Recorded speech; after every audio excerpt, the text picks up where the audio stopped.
Okay, recording in progress. That's the sound. So hello everyone. Welcome to SEO Happy Hour. I'm Adriana and I'm SEO manager and coach for SEO professionals. Welcome to Wednesday sessions. I think I will remove this to some of the days when people can easily join. But for now, I really need to admit that actually I don't have any alcohol with myself, even it's SEO Happy Hour, because just like before the call, I check my fridge and all the beers and like all alcohol has been gone. So that's my true. So today's session, it will be very interesting. And even from our initial call with our today's guest, which is Adriana Stein. And besides the very nice name that you have. I know, right? It's the best. It's the best one. Yeah, I can't think about any other name. I think people will able to learn a lot from you, especially from the SEO standpoint, also PPC standpoint, and the agency owner. So maybe our I can't say maybe secret wishes for all of us is actually be an agency owner. But let's take a deep look how actually it is to be an agency owner on one of the digital agencies. So Adriana, thank you so much for joining, and we can kick off with your actually SEO journey and how you kick the SEO world. I remember it was very interesting. So one American to Hamburg, how does it came from? Yes, so thank you so much for having me. Yeah, and it's a very interesting story for sure. The short version is basically I originally moved to Hamburg to do my master's degree, and I didn't get into the university program because I missed a German test by 3 points, which is very frustrating. But life happens because I spent some time studying German, and in the end that benefited me a lot more because I could start working instead. So the foreigners office basically didn't really give me a whole lot of choice about what I could do because my degree wasn't recognized here, and they're like, well, instead, why don't you try doing like some freelance, some kind of freelance work. And so I talked to a friend of mine, and she told me about this website called eBay Kleinanzeigen, which is like small ads, German website. And you can just write on there like what your skills are. And through there, I was actually able to get some clients because of my language skills, being a native English speaker. So originally from That the is US. something we all want. Yeah. I mean, it kind of just fell into my lap. But when you need to survive, because I didn't have any other income here, and I'd spent a lot of money trying to learn German in German language school, I had to find a way to survive. So that's what I started doing, and I found some clients who needed help basically with like content writing and translations because of my language skills that applied really well. And it was like kind of a junior level thing, so I didn't need any experience, and they were going to do some training with me. And luckily enough, then I could stay with both of them for around a year, and actually worked in the office in German in one of them, which was very scary. But through that, I was able to get a whole like training on SEO, and I didn't even really know that it existed before that. So it was never my intention to go into SEO. But that's what I ended up doing. And I just kind of kept going with what was working.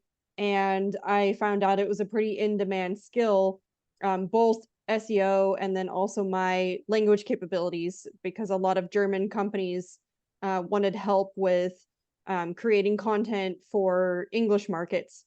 And so that's kind of where I got my start. And then, yeah, demand for that grew. And then we expanded from there up until now. We have my agency where we support clients in 30 plus languages and holistic international marketing. So SEO, PPC, brand strategy, email marketing. We're super growth focused. And the funny thing is now it's kind of flip-flopped from what I started doing, helping German companies go out. Now I'm kind of more so helping other companies come into Germany. But it's funny how things kind of, fall into place. So, I mean, in the end, I guess it was a very good thing that I failed this test and didn't spend a lot of time studying when I had a different calling. So Yeah, sometimes when one door closes, another one opens. and everything happens for some reason, but Yeah. sometimes it's very hard to actually see that purpose. And also a lot of people can just like admit that actually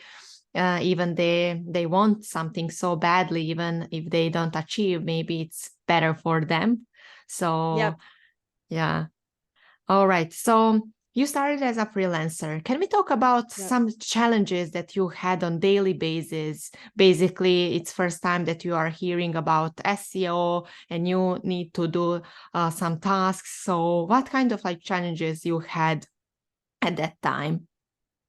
Yeah. I mean, I think the biggest difficulty for me in the freelance world in the beginning was actually related to rates, like just, not being able to charge what I thought I was worth, and not getting a lot of respect for that. And I think that was a lot of the difficulty because I somehow I got really lucky in this way that I learned SEO in a very shortcutted way. I think that's because I was always working directly on real projects. And that's why I always suggest to people, don't spend like tons and tons of your time and money on courses and books and stuff. You will learn SEO way, way more quickly if you actually just go and work with a real company. Or if you can't do that, then, at least start your own side project and see what happens with real data. And you can get the concept rather quickly. So I had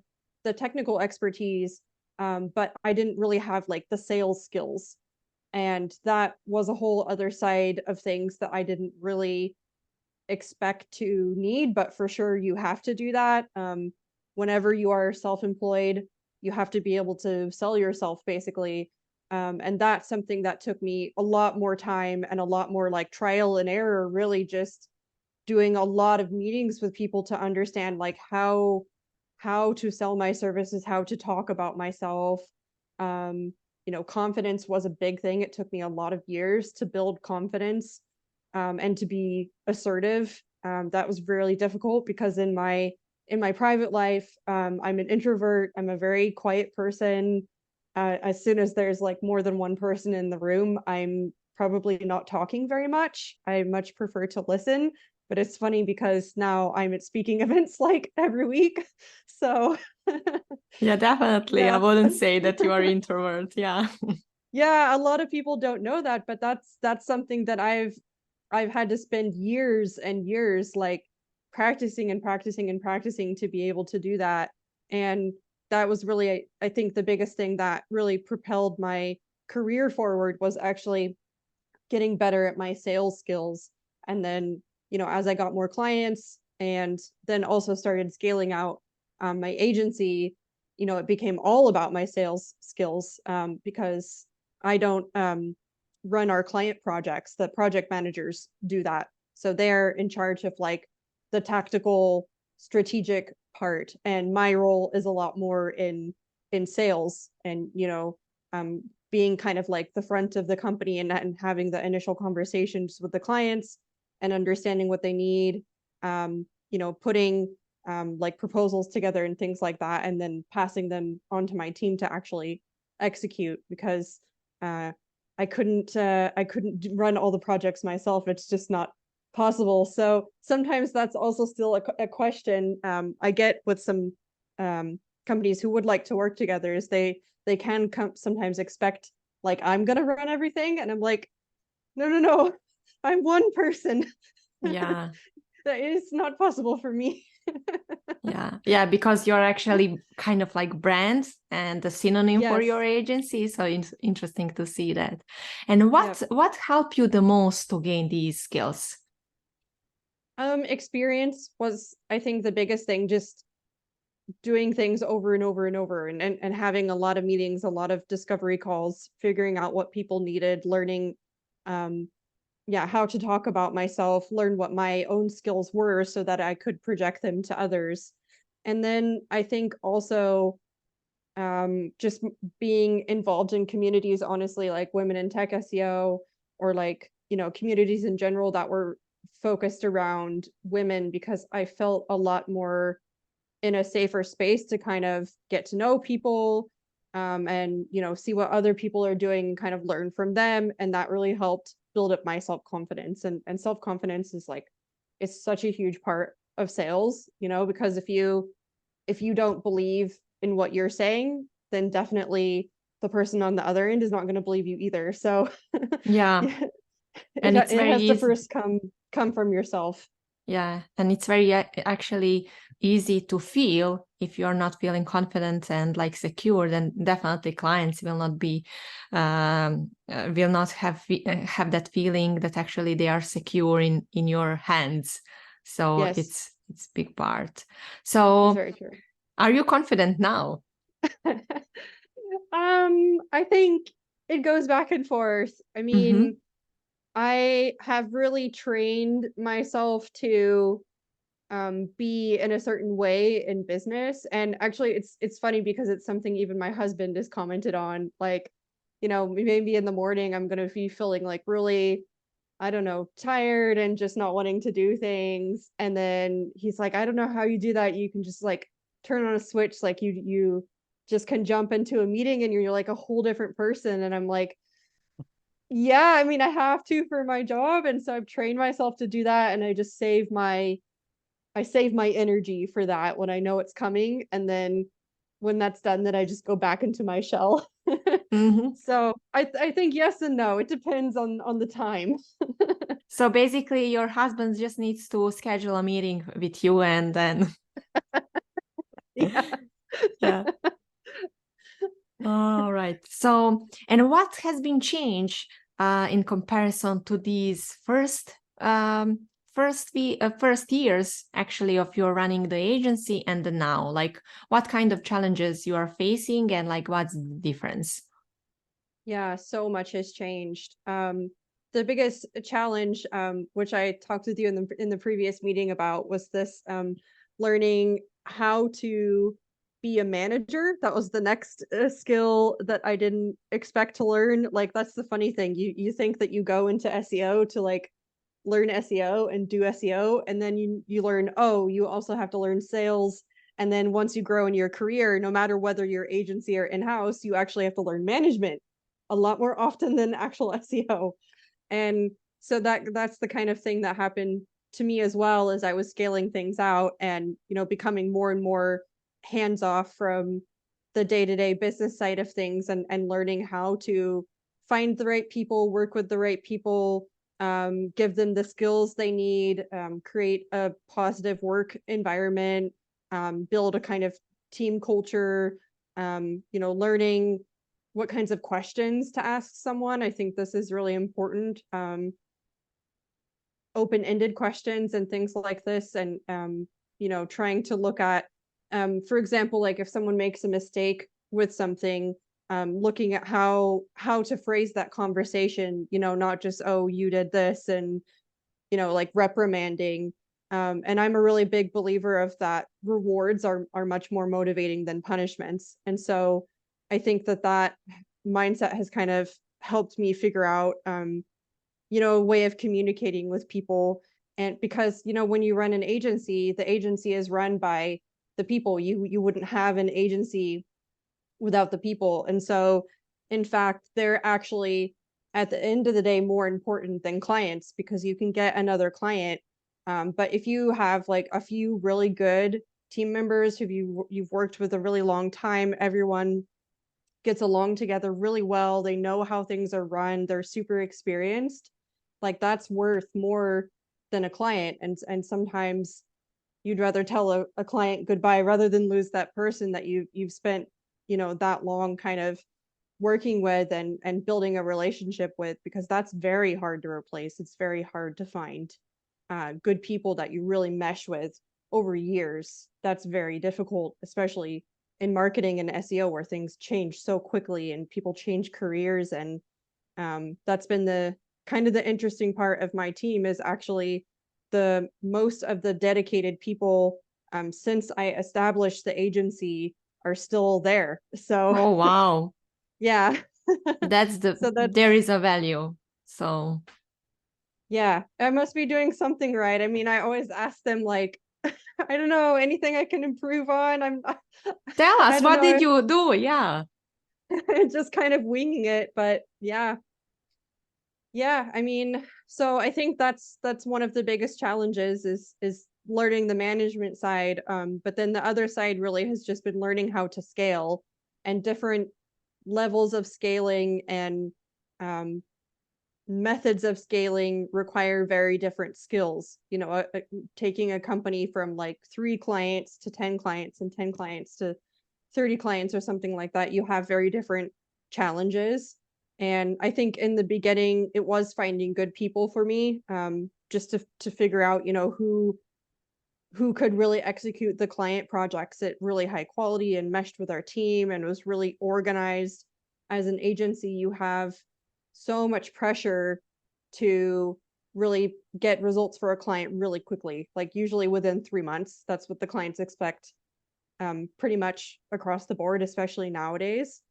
So you have to have the right people there to kind of execute that. And then once you have those people and you're scaling further, the next thing is really like process optimization, which is a lot more focused on operations, the operational side of the business, which is like a whole other area as well that I kind of had to dive into and learn and you know, figure out how to delegate more or how can we optimize this or that.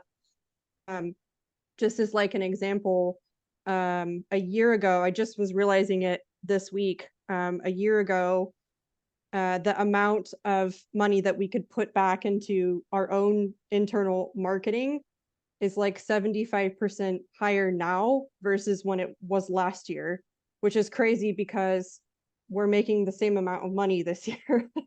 So Wow. actually that just shows like the amount of optimization that has happened within 1 year to be able to do that because we've just become that much more efficient. And I don't have investors. I don't want investors. It's all like I just reinvest the profits back into our own marketing. And so that's really exciting to have that opportunity to really apply, you know, things that we know and we've learned from clients to our own business as well. And I believe in the power of marketing. So it's like, you know, follow through with what you say and there you go. It will work for us too. Yeah. Okay, so you mentioned a lot of learnings, a lot of new skills that you needed to Yeah. learn, and like still learning, and a lot of challenges, Yeah. like even when you started as a freelancer and now as an agency owner. But on the daily basis, how does it feel? Yeah. I mean, I think it's exciting on the one hand, because it is always something new. Like there will literally, I can promise you, there will never be a dull day in my work because there will always be something new I could be learning, something new I could be doing, something that could be improved on. There's always lots of little fires that have to be put out as well in the meantime. But on the other hand, that part of it can also feel overwhelming sometimes, like I can't keep up. Um, and I have to mode switch a lot, which is um, very difficult to have like the pressure of the business on myself and then also mode switching. If anyone is unfamiliar with that term, basically it means like you have to switch between very different types of tasks in a very short amount of time versus having like things blocked out to kind of help you concentrate. But that's difficult for me to do because of my role type. You know, if we just have like a project manager who's running one client, they're kind of doing the same kind of stuff every day, but I have to do in one day maybe like accounting, budgeting for our internal marketing campaigns, a speaking event or like a networking event like this, for example, um, maybe sometimes having a difficult discussion with a client about maybe there's been a problem. I'm kind of called in like to negotiate when there's big problems, so I get the worst of the problems. Yeah. Which can Who be else? difficult. Exactly, like there's no one else, so so it can be a lot of like different things throughout the day that I'm doing. I contribute a lot of content as well to the big marketing platforms, some search engine journals, search engine land, etc. And so I'm also doing content writing too. Oh, wow. Yeah, so it's a lot of like different stuff throughout the day, which can sometimes be overwhelming. But I will say the way that I work now is much, much better compared to 2 or even 3 years ago, especially separating myself from the client work. I think that was the big thing, like having both the pressure of the business and having to participate very actively or even control client work. That was just too much pressure and too much to try to move around, and endless meetings also. That's one of the biggest things that's changed, is now I'm down to like one meeting a day, usually, sometimes two. Whereas it used to be 5, 6 meetings a day, Mm-hmm. which is crazy. But you got to grind in the beginning to really build things up. So I'm much happier now, with the situation that I have, versus where I was a few years ago, for sure. Yeah. And as we can see, it doesn't matter like if you are agency owner or just starting the SEO, or like you're SEO manager, you have like these overwhelming feelings, and definitely Yeah. usually it's like more like good things, but definitely stress, frustration, and overwhelming is something that is a part of the SEO professionals' jobs, doesn't matter like which level.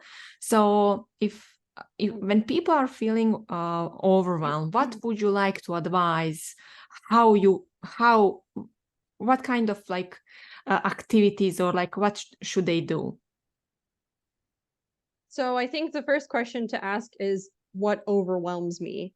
Because that answer is different for different people. So for me, actually, in fact, meetings overwhelm me. Mm-hmm. So the first thing for me was just to try to really reduce my meetings. Because yeah, as I mentioned in the beginning, I'm an introvert. And so when I have a meeting, especially a one-to-one or a small group meeting, where I have to participate and speak a lot, that's a lot of energy for me. And so I have to try to reduce that so I have energy for other things, not just like to get my work done, but also in my private life, to have energy to go and like make dinner, and spend time with my husband and, watch a movie without falling asleep. So Yeah. yeah, so that's kind of the first thing is, if something is really overwhelming you, then try to find a way to reduce it or separate, yourself from it a little bit. And I think the other thing that has really, been quite a big mindset shift, and I do really credit living in Germany to have a big influence on this, as well as my husband, who's Turkish. So he's a lot more like spontaneous and, like work is not so important. And I can really appreciate this, because in America we are so like, live to work. Everything is work, work, work, work, work. I was really reminded about this when I went to visit my family this summer, and just like people just work, work, work, work, work. They don't quit, they don't take breaks. Maybe if you get a few vacation days, you're still working half the time.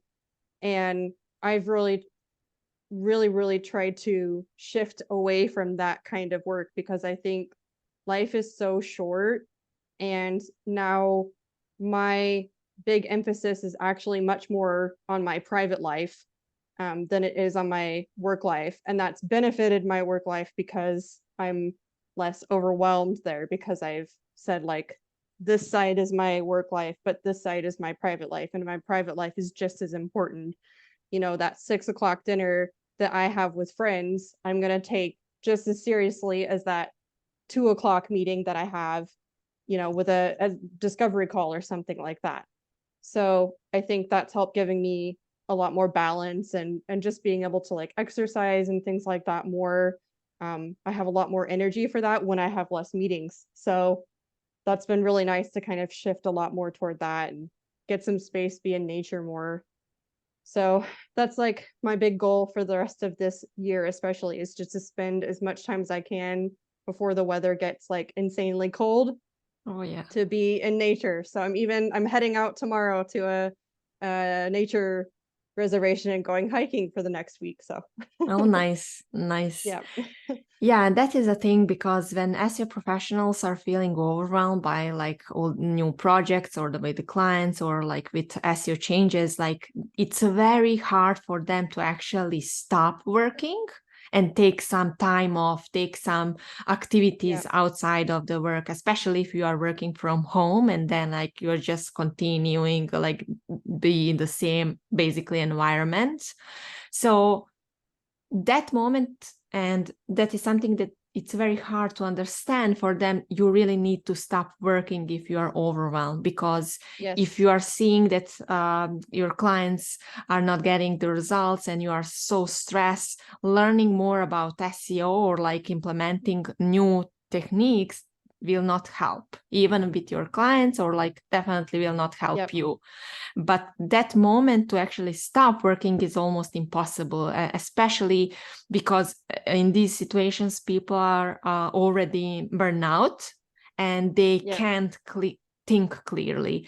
And I remember on our initial call you actually mentioned that 2 years ago you have been like burnout, if I remember Yeah. correctly. So what was the moment that you actually realized that you're in the burnout, and how did you Yeah. help yourself? I think that's a difficult question for a person with my personality type because I'm very much an overachiever. So Mm-hmm. I have difficulty to recognize when I'm doing too much until I'm like way, way too far down that road. And I don't know that it was necessarily a moment when I realized I was burnt out, but I think I just kind of realized how many hours I was working and how stressed I felt. And I started to get also some health issues from this, of course, when you work that long and under that much stress. And I just knew that I needed somehow to kind of make some changes. And the biggest thing that was the most helpful for me actually was brainstorming with my team, because they're super super awesome and have such great ideas, and I'm very lucky to have them because I can come to them and be like, like, this thing that I'm doing is taking like so much time. How can we try to optimize this somehow? Can I delegate this off to someone else? Can someone else do this? Can we change this process somehow to help that? And that's made such a big difference. We actually set aside a budget every month for operations, and that has made a huge difference in everything in the business. I mean, how we've been able to scale, how efficiently we get everything done, for our clients, for hiring new people. That was one thing that was a very, very big time drain for sure. Recruiting and hiring, getting the client work done, running our own marketing campaigns. How can we optimize that? So I think that was the most helpful thing, was just, you know, figuring out how to take some of the very time consuming things off my plate, find ways of reducing a meeting with something. One, for example, was we used to have this meeting where all of the project managers would talk about their projects, and then we would talk about leads, and then we would talk about, problems within the projects, and it would last like 2 hours, and it was very long. And we decided actually to change that to what's known as traffic lights in project management. And so basically now the project managers instead submit a report of how a project is going. And if there's something they feel like they want to talk about in a group, we only have that now like once every 2 months. And so they can kind of come with some bigger ideas there if they need some help. But otherwise, we kind of just are writing to each other, within this reporting system, which makes things much more efficient. And I actually was much more clued in to what we were doing with the clients because of this, because I could get a written format. Mm-hmm. So we have a template for this also. It's another way that we've helped speed it up. So there's a template for everything. And then, if someone still has a problem and they want to talk, then I'm always there for them. So And that does happen sometimes, which you were mentioning, when you're feeling overwhelmed, that's when you need to stop working. I had to, I actually gave this advice to one of my project managers. It was 2 weeks ago. We've had a very difficult client to work with. And it was like Friday afternoon, and she was so tired from this. And this client is just very frustrating, the circumstances. It's mainly with their budgeting system that is putting pressure on our contact, and our contact is then putting pressure on us, and it's kind of like a trickle down pressure. And I just told her, like, let's just talk about this next week. You go rest, drink some wine, have a nice Get evening with your drunk. friends or whatever you want to do, and just don't think about this for the next like 3 days. And then we Yeah. came back and talked next week, and she was like a totally different person. So yeah, it makes a Yeah, big difference. because sometimes when we are having a problem, like we are too focused on the problem, and like uh, Yeah, it's like unclear what is solution, but we really need to step back and just like do some other activities, get that clarity in our mind, and then approach the problem again, like from the totally like different yeah, perspective. Because if you're stuck in the problem and you don't see the solution, like taking more time will not definitely help you to now see the solution. So absolutely. you mentioned when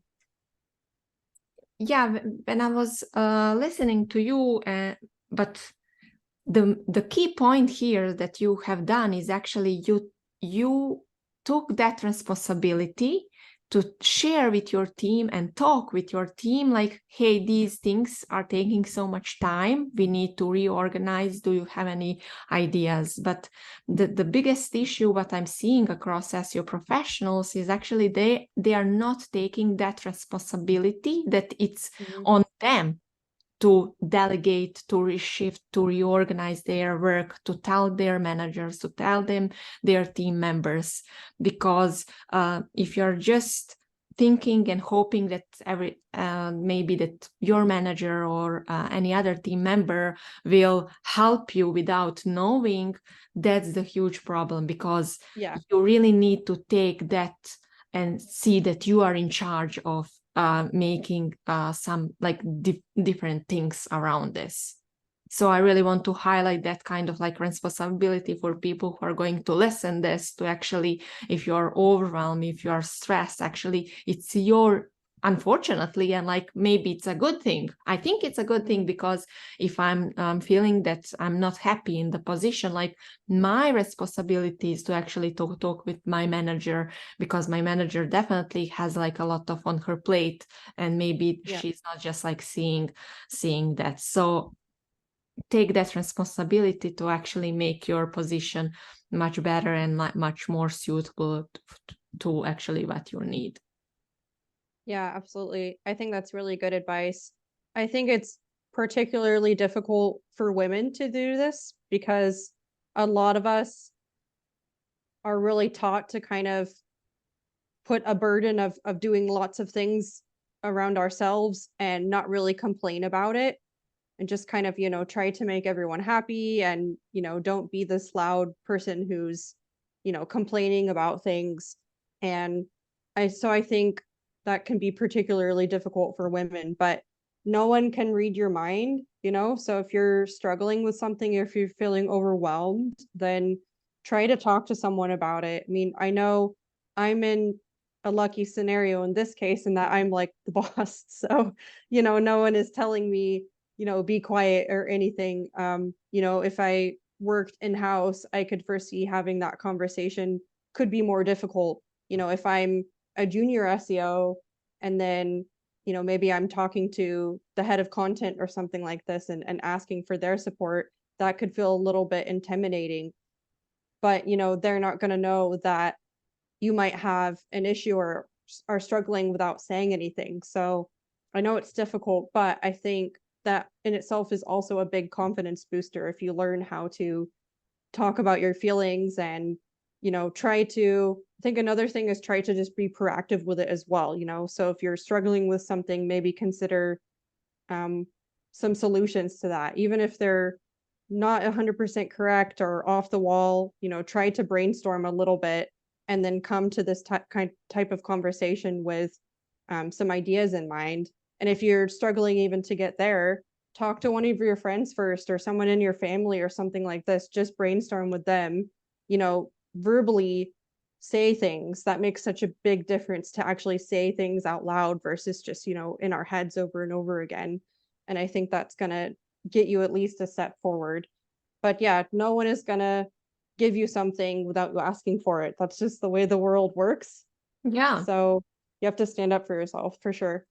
And also that is just like negative tendency across the community and the world, that actually saying that you are not feeling good is actually something that is your weakness. But I definitely think that if you are able to express your feelings and thoughts, and like even if you are aware what is happening to you, is actually much more as a strength, because then you're also be able to grow that and maybe to see in other people, and then like you're becoming even like better for some management positions, because you had that in your experience, but also you are able to recognize that with your team members. And definitely, like if you are expressing these feelings and thoughts, definitely it's making you a better not just like a person, but better employees and better manager, if you would like to grow in that position, because you are able to communicate actually. And we know that how the communication is so crucial with any kind of like SEO clients, doesn't matter clients or like team members that we are having, because if we are not communicating something that is for us, how we will be able to communicate that for the clients and have that kind of like negotiation, because like every SEO report is actually negotiation with the client. And like selling yourself SEO points with what we need to do, what we need to prioritize. We need to get the budget for the content creation. So if you're not able to actually grow your soft skills in the way, just like, and practicing on yourself is the most easiest way. And just I want to add actually, and that is a huge test even for your company and culture fit, because if you're communicating that you are not feeling good about some things and like nobody is there to support you, maybe you will think about changing your position and like finding a company that is actually there for you. And if manager is helping you in this situation, then definitely you would see and you would be you will make that decision to actually stay with a longer with this company, because you have so much supportive manager. Because maybe even like worse things will come to you, and if you don't have a supportive team, like how you can like be there.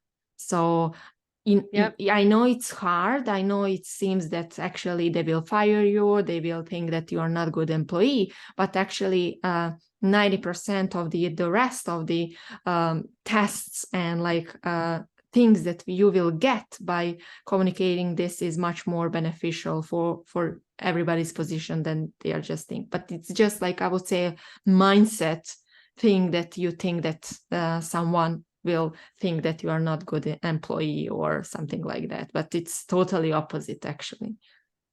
Yeah, that's really really important. And so much in SEO is about communication. Like I liked what you said about this. Every report is a negotiation, because there's so many different ways to interpret data and summarize data and talk about how you apply that data. And so I think communication is probably half of the job in SEO, really. The other half is the data and the writing, but really 50% is just, how do you work with your team? Are you talking about where you have struggles, where you can improve? How are you discussing data?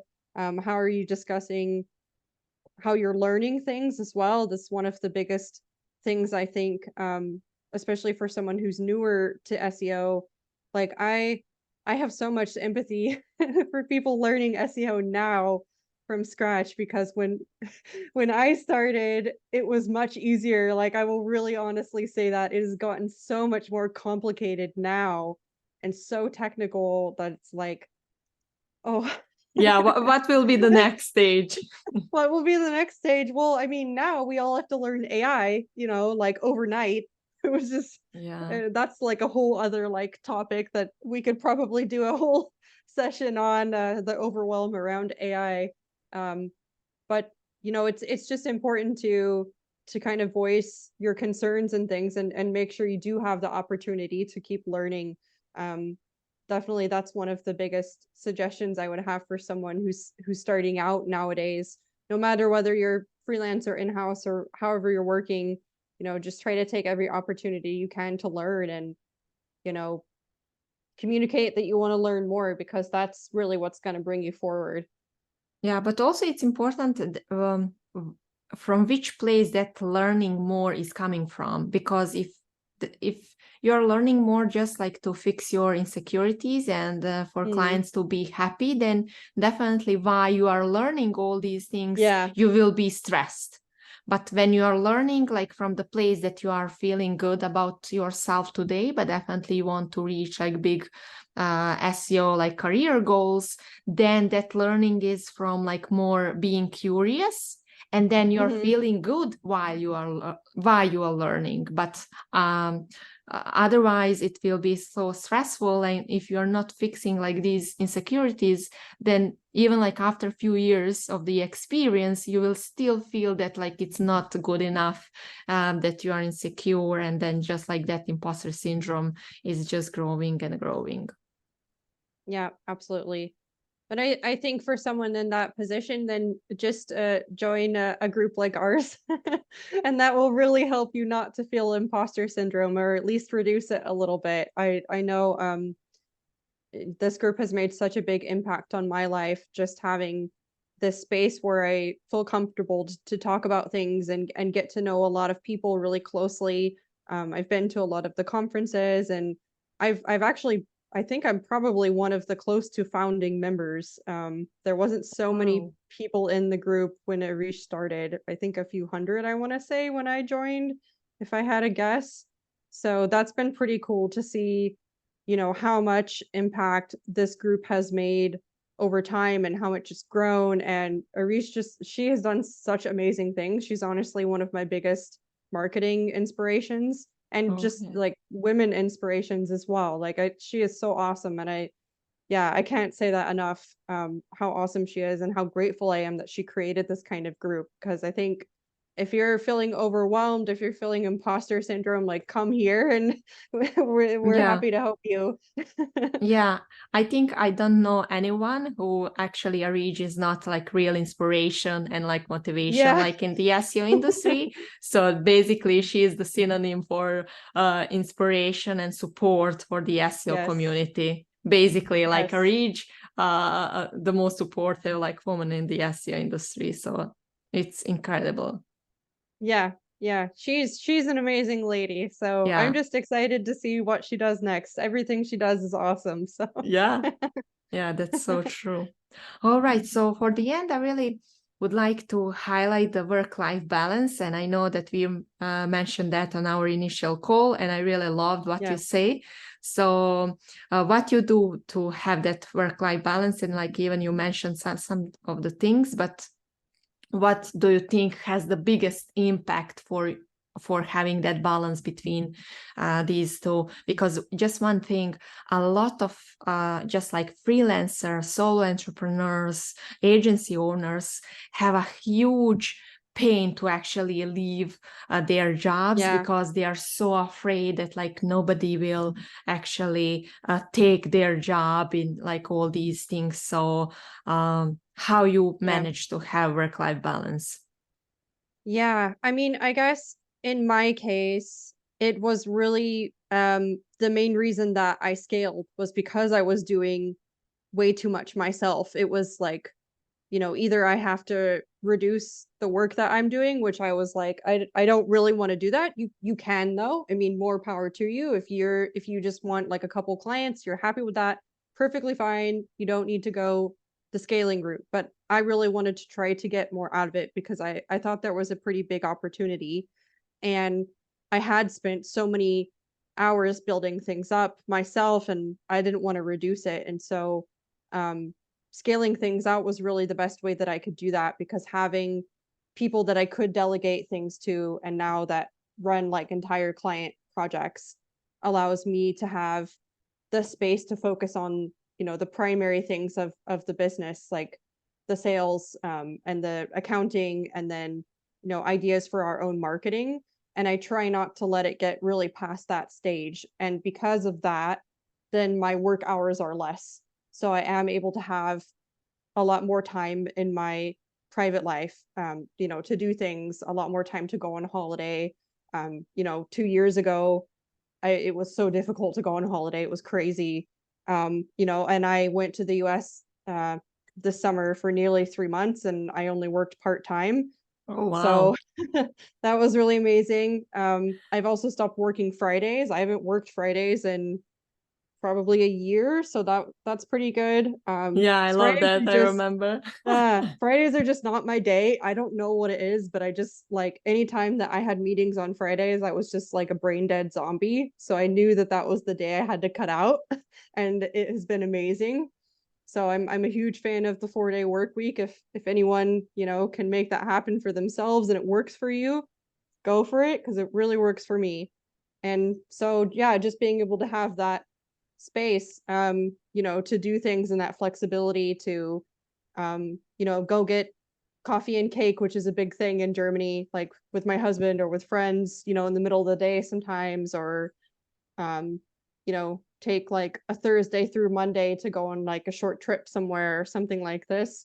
I have a lot more flexibility to do that, and it's really great. So I think getting to work-life balance, everyone kind of has to answer that for themselves, because what that means is different things for different people, and how much time you want to work. One of the biggest influences on when I started to consider this, I had a business coach, and she asked me, I mean, what's your ideal like work life? And she was like, make it concrete, like number of hours, like what do you want to do, you know, otherwise in your free time, like what hobby do you want? How much time do you want with your friends or whatever? And she made me kind of put it in like really concrete terms. And she was like, okay, now make that like your goal. That's what you're gonna get to. So I would say I'm pretty close right now, and that's been a year and a half. So that's pretty good. Oh, yeah.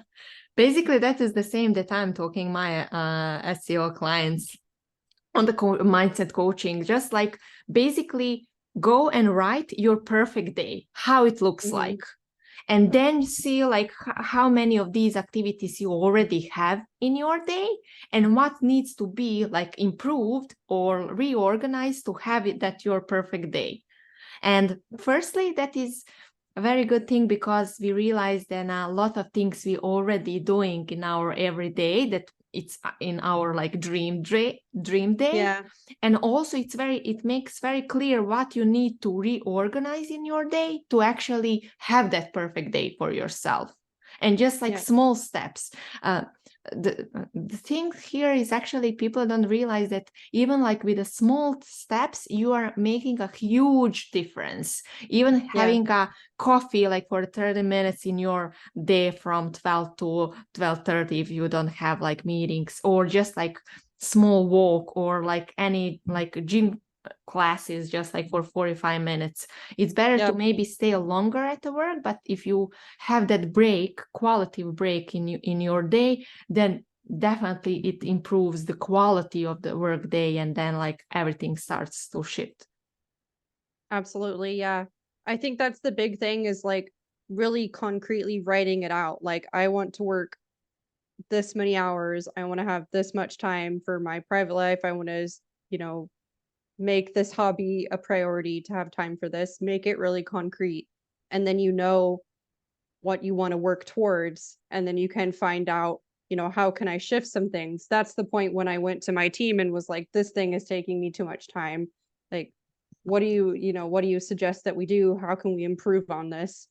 And so yeah, again, I'm really lucky just to have people like that around me that were able to help so well, and it's made such a big difference. I think they are very likely to have you as a boss. Thank you. So that's definitely. All right. Thank you so much for this conversation. I really think it will help people who are facing these kinds of challenges to just like move and be one step closer to their dream job or dream day. So thank you so much for joining the SEO Happy Hour sessions. And I wish you very good luck in scaling your business and scaling your life-work balance in the future. Thank you. I love that. Yes, that's the way it is now. Yes.